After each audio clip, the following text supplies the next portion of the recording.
We have some breaking news to go over today. The Toronto Maple Leafs have just made a sneaky good signing as Brad Treliving continues to make moves. He has made one this time that is not only exciting, but has big implications going forward. To break that down, as well as discuss multiple other Toronto Maple Leafs updates. And as fans fired up, but before we can do it all, if you're part of the percentage who aren't subscribed to the channel, this is the place to be for daily Leafs content. Your guys' support has been unbelievable. About 71% of you who are watching right now aren't subscribed. You guys have been an absolute piece of the support. There's lots to go over today, obviously, and folks, this one is interesting. They made some moves yesterday that we covered, Alex Nylander and things like that.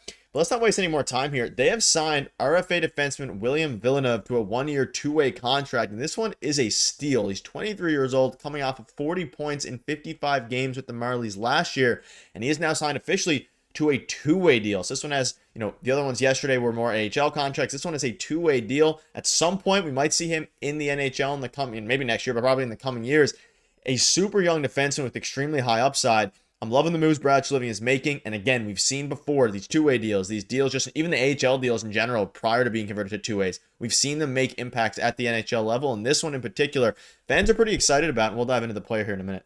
Yeah, and I think it caught a lot of people by surprise because if you look at the graphic when they first signed him, this guy, William Villeneuve, looks exactly like Mitch Marner. I thought it was a Mitch Marner graphic if you looked at it. So clearly the lookalike contest during the summer is well underway, but some really, really good numbers here from Villeneuve the last season, the last couple seasons, and he's still relatively young. And I think the Toronto Maple Leafs, Brad Treliving, Craig Berube, everybody really values this player. And is he going to play in the NHL this year?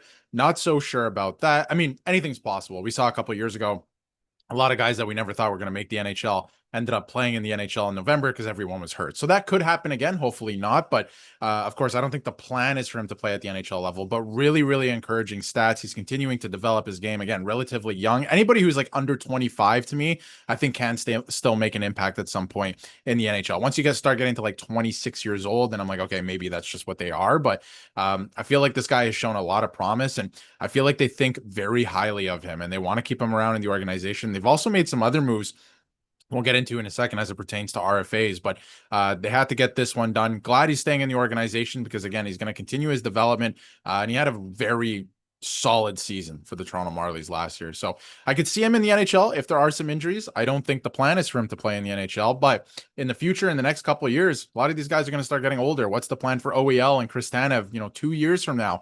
Maybe Villeneuve, is in the NHL by that point. So I like this signing, low risk, nothing wrong with it, sneaky good. And I do wonder, if he takes a step or another step, I should say, this year in the AHL. Yeah, looking at his stats, he's gotten better. Obviously, he was drafted by the Leafs in 2020, the COVID year. Started his first season, 25 points with the Marlies. I guess in 2021 is 2 games, but really his first full year in 2022, 25 points with the Marlies, 2023, 25 points. And last year had a bit of a breakout year, 40 points, 36 assists, 23 years old. He has a lot of potential here. And obviously the Leafs have a lot of depth defensemen. I mean, they have their guys. They also have Philip Myers. They have Henry Thrun. So both of those guys are probably, especially Thrun, he's probably going to take away some time from William Villeneuve. They're stocking up on defensive depth. They're stocking up on depth in the minors, the Marlies rather. You see here, William Villeneuve is in a player I've heard a lot of people in the Leafs organization quietly be high on. A lot of belief internally that he can be a bottom pairing NHL defenseman one day. And it's obviously very encouraging, especially, you look at his stats even before the draft. Like, he's always been a really good offensive defenseman. That's kind of what he's been doing, especially as it pertains to being, facilitator. You see there even the St. John Sea Dogs in the QMJHL, 28 penalty minutes, but 56 points. And then translated to the Marlies, which is obviously a good sign. I have, faith in this guy, and a lot of people, the more research you do here, he has really good plus minus. He seems to be, a really good, player. And as the Leafs blue line ages a little bit over the next couple of years, I wouldn't be surprised if maybe not next year, but maybe they do. But the year after that, as he turns 25 years old, 26 years old, then they start to, get him into the NHL slowly. Maybe even when he's a 24-year-old, depending on how things shape up, because obviously they have Tanev under contract, McCabe, all these guys. I wouldn't mind seeing what he can do, especially if he continues to tear up the Marlies, which is exactly what he's doing. He's torn up literally every level he's ever played in as a defenseman, at least as it pertains to the offensive part of his game.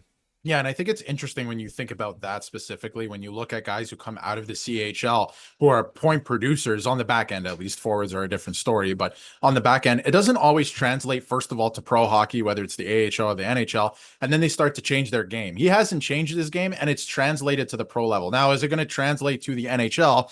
that's a different story. And that's kind of what I was talking about, how certain guys, you see them once they make the NHL, they have to completely imagine their game. They have to reinvent themselves to a degree, right? Obviously, that skill never goes away, but maybe it's not working at the NHL level. So I am interested to see what he does coming into training camp too. We're going to see him in a month, right? In a Maple Leafs uniform in training camp. So that's going to be exciting to see, what he's going to be able to do. But again, I don't think he's going to make the NHL this year.